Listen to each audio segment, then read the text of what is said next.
پاکستان کا اور کشمیر کا رشتہ ہے کیا؟ کیا رشتہ ہے؟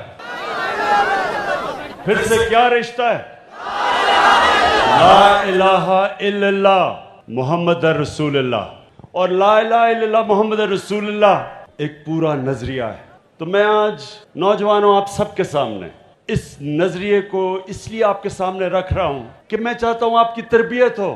قوم ایک نظریے پہ بنتی ہے، نہیں تو بلوچستان والے کہیں گے کہ جی یہاں ہمارے پاس تو مدنیات ہیں، پختونخوا والے کہیں گے کہ جی یہاں ہماری تو بجلی بنتی ہے، پنجاب کہے گا جی ہم سارے پاکستان کی گند و مناج بناتے ہیں.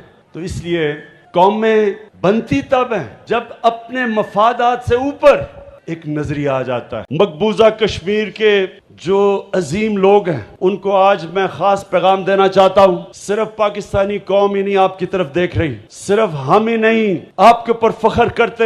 جس طرح آپ نے خودداری دکھائی، ظلم کے سامنے آپ کھڑے ہوئے ہیں. برہان وانی جیسے نوجوان جنہوں نے اپنے جانوں کی قربانیاں دی ہیں، عظمت پہ، آپ کی دلیری پہ، آپ کی قربانیوں پہ پاکستان میں نہیں ساری مسلمان دنیا آپ کی طرف دیکھ رہی ہے اور آپ کے لیے دعائیں کر رہی ہے کہ اللہ ان کو اسی طرح صبر اور طاقت دے، ان کو جذبہ دے ظلم کے سامنے کھڑا ہونے کا. کہ جب نریندر مودی نے 5 اگست کو کشمیر کے اوپر مزید ظلم کرنا شروع کیا، پہلے بھی ظلم تھا، دنیا سمجھ رہی تھی وہ گھٹنے ٹیک دیں گے، لیکن کشمیریوں کا وہ جذبہ اور جو ان کے اندر ایمان ہے وہ نہیں سمجھتے تھے کہ اس طرح کا مضبوط پختہ ایمان والے لوگ ہیں. وہ سب آپ کو سلام کر رہے ہیں، کشمیر کے مقبوضہ کشمیر کے لوگوں جو قرآن میں اللہ کا وعدہ ہے ایمان والے لوگوں کے لیے کہ ہر مشکل کے بعد میں آسانیاں پیدا کرتا ہوں. انشاءاللہ اچھا وقت آپ کے سامنے آ رہا ہے.